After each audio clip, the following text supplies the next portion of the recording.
दिव्यास्त्रों की प्राप्ति। एक बार वीरवर अर्जुन उत्तराखंड के पर्वतों को पार करते हुए एक अपूर्व सुंदर वन में जा पहुंचे। वहां के शांत वातावरण में वे भगवान की शंकर की तपस्या करने लगे। उनकी तपस्या की परीक्षा लेने के लिए भगवान शंकर एक भील का वेश धारण कर उस वन में आए। वहां पर आने पर भील रूपी शिव जी ने देखा कि एक दैत्य शूकर का रूप धारण कर तपस्यारत अर्जुन की घात में है। शिव जी ने उस दैत्य पर अपना बाण छोड़ दिया। जिस समय शंकर भगवान ने दैत्य को देखकर बाण छोड़ा, उसी समय अर्जुन की तपस्या टूटी और दैत्य पर उनकी दृष्टि पड़ी। उन्होंने भी अपना गांडीव धनुष उठाकर उस पर बाण छोड़ दिया। शूकर को दोनों बाण एक साथ लगे और उसके प्राण निकल गए।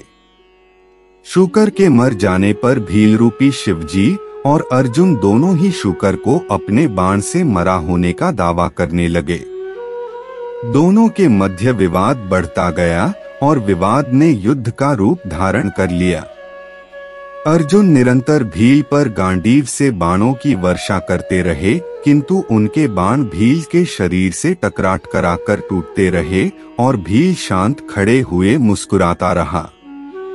अंत में उनकी तरकश के सारे बाण समाप्त हो गए। इस पर अर्जुन ने भील पर अपनी तलवार से आक्रमण कर दिया। अर्जुन की तलवार भी भील के शरीर से टकराकर दो टुकड़े हो गई। अब अर्जुन क्रोधित होकर भील से मल्ल युद्ध करने लगे। मल्ल युद्ध में भी अर्जुन भील के प्रहार से मूर्छित हो गए। थोड़ी देर पश्चात जब अर्जुन की मूर्छा टूटी तो उन्होंने देखा कि भील अब भी वहीं खड़े मुस्कुरा रहा है। भील की शक्ति देखकर अर्जुन को अत्यंत आश्चर्य हुआ और उन्होंने भील को मारने की शक्ति प्राप्त करने के लिए शिव मूर्ति पर पुष्पमाला डाली, किंतु अर्जुन ने देखा कि वह माला शिव मूर्ति पर पड़ने के स्थान पर भील के कंठ में चली गई। इससे अर्जुन समझ गए कि भगवान शंकर ही भील का रूप धारण करके वहां उपस्थित हुए हैं। अर्जुन शंकर जी के चरणों में गिर पड़े। भगवान शंकर ने अपना असली रूप धारण कर लिया और अर्जुन से कहा, हे अर्जुन, मैं तुम्हारी तपस्या और पराक्रम से अति प्रसन्न हूँ और तुम्हें पशुपत्यास्त्र प्रदान करता हूँ। भगवान शंकर अर्जुन को पशुपत्यास्त्र प्रदान कर अंतर्ध्यान हो गए। उसके पश्चात वहां पर वरुण, यम, कुबेर, गंधर्व और इंद्र अपने अपने वाहनों पर सवार होकर आ गए। अर्जुन ने सभी देवताओं की विधिवत पूजा की। यह देखकर यमराज ने कहा, अर्जुन, तुम नर के अवतार हो तथा श्री कृष्ण नारायण के अवतार हैं। तुम दोनों मिलकर अब पृथ्वी का भार हल्का करो।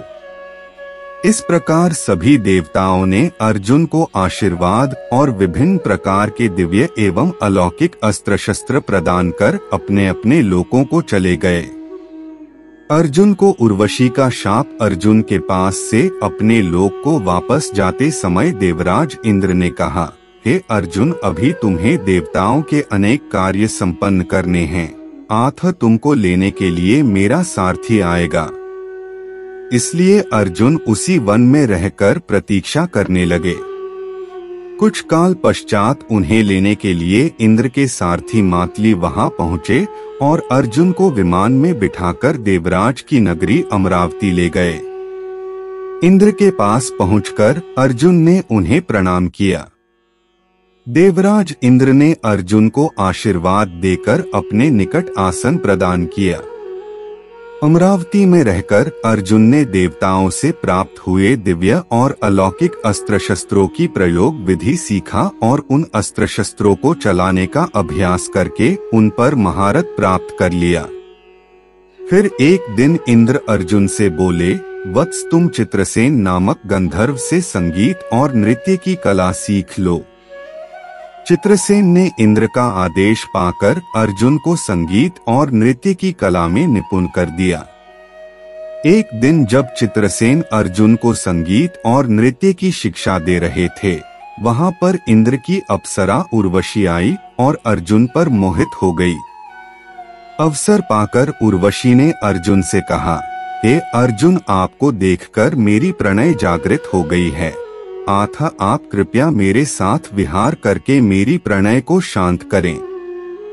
उर्वशी के वचन सुनकर अर्जुन बोले, हे देवी, हमारे पूर्वज ने आपसे विवाह करके हमारे वंश का गौरव बढ़ाया था, अतः पुरु वंश की जननी होने के नाते आप हमारी माता के तुल्य हैं। देवी, मैं आपको प्रणाम करता हूँ। अर्जुन की बातों से उर्वशी के मन में बड़ा क्षोभ उत्पन्न हुआ और उसने अर्जुन से कहा, तुमने नपुंसकों जैसे वचन कहे हैं, अतः मैं तुम्हें शाप देती हूँ कि तुम 1 वर्ष तक पुंसत्वहीन रहोगे। इतना कहकर उर्वशी वहां से चली गई। जब इंद्र को इस घटना के विषय में ज्ञात हुआ तो वे अर्जुन से बोले, वत्स, तुमने जो व्यवहार किया है वह तुम्हारे योग्य ही था। उर्वशी का यह शाप भी भगवान की इच्छा थी। यह शाप तुम्हारे अज्ञातवास के समय काम आएगा। अपने 1 वर्ष के अज्ञातवास के समय ही तुम पुंसत्वहीन रहोगे और अज्ञातवास पूर्ण होने पर तुम्हें पुनः पुंसत्व की प्राप्ति हो जाएगी।